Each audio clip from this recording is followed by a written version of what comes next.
Please call me by my true names so I can wake up. So the door of my heart will be left open, the door of compassion. It's okay. Thich Nhat Hanh is my name. It means Nhat Hanh means one action. And I became a novice monk at the age of 16. Now I am 77. I love to be a monk. And I have many monks and nuns and lay people to continue me in the practice. I'm happy monk. Why is there suffering and poverty in the world? Because there's a lot of craving, there's a lot of anger, there's a lot of separation, and there are not enough of us to help people to practice in order to reduce the amount of craving and anger and violence and discrimination in the world. If you were granted one wish, what would it be?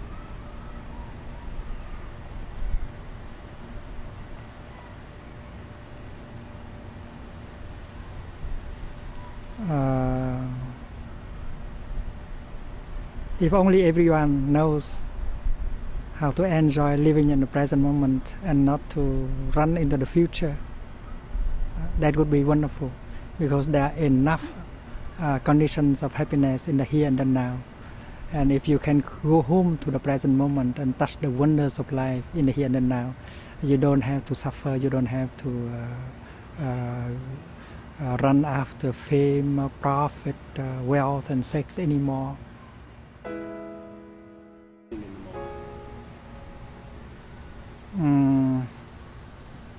If people are not capable of living happily in the present moment, because they think that happiness is not possible in the present moment, they need more conditions to be happy, and they are thinking in terms of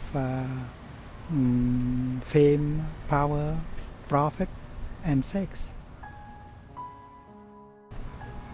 How does one obtain true peace?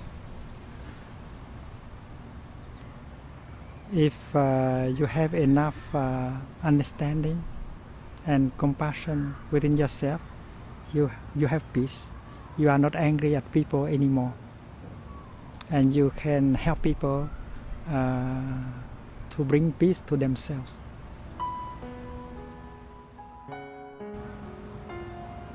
A man riding on a horse, he seems to be in a very hurry, and a friend of his standing by the sidewalk, calling on him, "Where are you going?"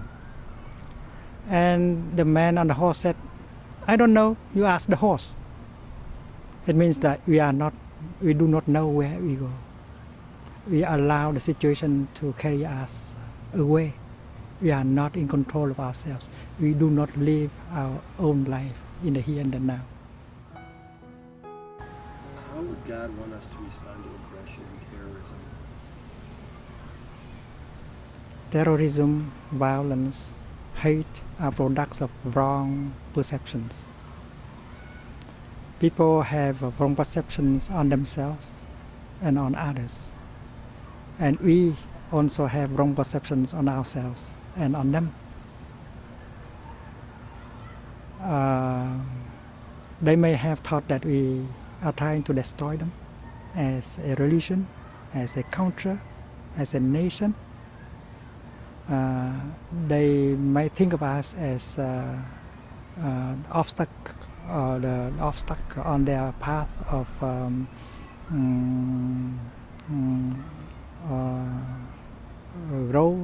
growing and being happy. And that is why in order to help them to stop their course of violence and hatred and violence, you have to help remove their wrong perceptions.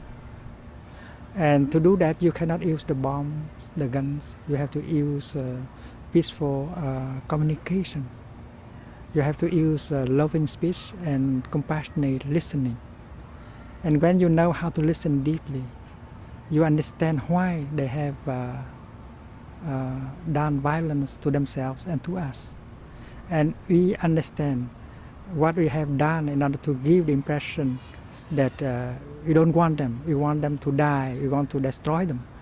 And by the practice of deep listening and gentle speech, we can help remove the wrong perceptions in us and in them. And this is the basic practice in order to bring peace. And our political leaders have to learn how to do that. If they have enough calm understanding, if they realize that the other side, they suffer as much or even more than we do, and then they will be ready to listen.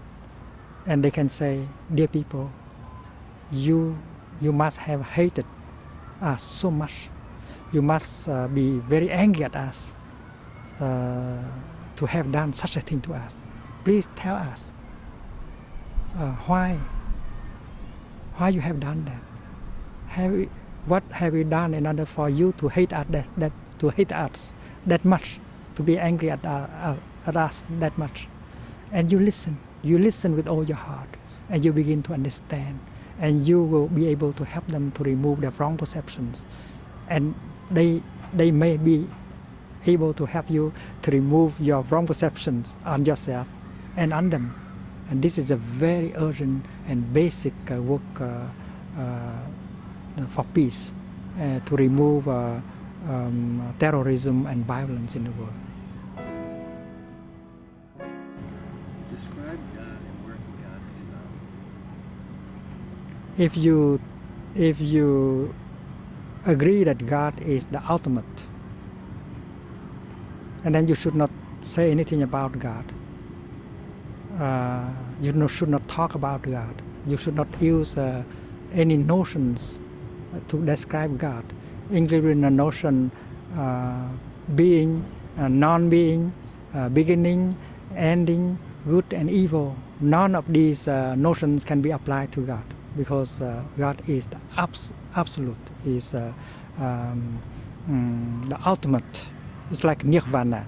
Nirvana is the extinction of all notions, because notions like coming, going, birth, death, same, difference, all these notions cannot describe the ultimate reality. And that is why removing our notions in order to get in touch directly with reality, that is the practice. You can only touch God if you are free from all these notions, like the waves and the water. You can describe waves in terms of high or low, beginning or ending, big or small, but you cannot describe water in these terms. And you don't have to go anywhere to find water, because as a wave you are water in this very moment. You don't have to seek for water, because water is your true nature. And if you want to describe your true nature in terms of coming up, going down, high, slow, beginning, ending, you miss the point. And yet water is a reality, it's your true nature.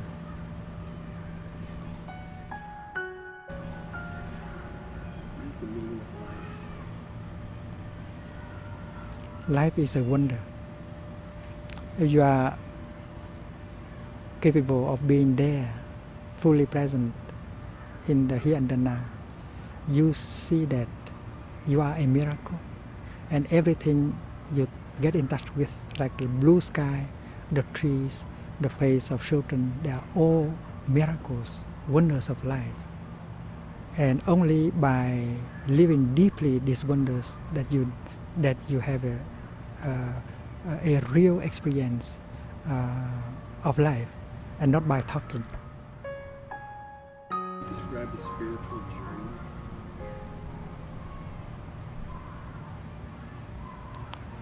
Everything you do in your daily life can be deeply spiritual.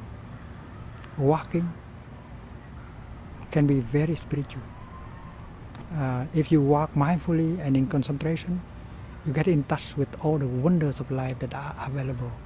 You can touch the kingdom of God, the pure land of the Buddha in the here and the now. When you drink your tea in mindfulness, drinking your tea become very spiritual.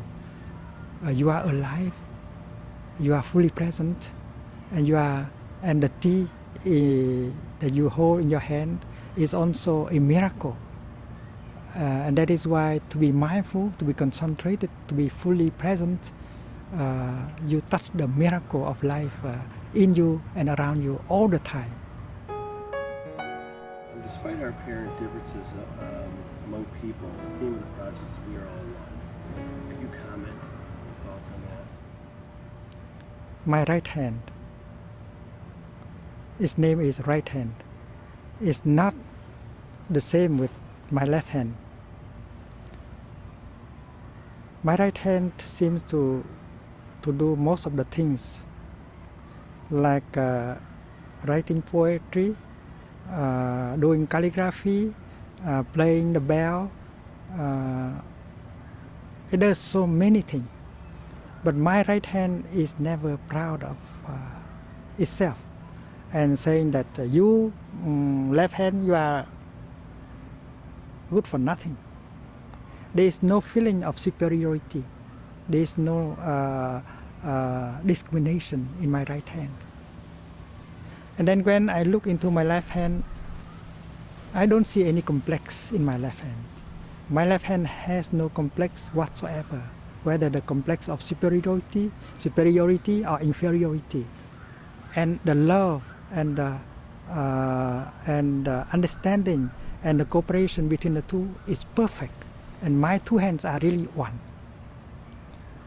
Sometimes my right hand make a mistake. Sometimes my left hand make a mistake. Suppose my right hand is holding a hammer and trying to drive a nail on the wall to hang a painting. And if it was not skillful enough, instead of pounding on the nail, it will hurt my left hand. And in that case, it put down the hammer and take good care of my left hand in a very natural way. It's like taking care of itself. It never say that, well, you left hand, you have to remember that I am the right hand, I am helping you, so remember to pay that to me in the future. There's never such a thinking in my right hand.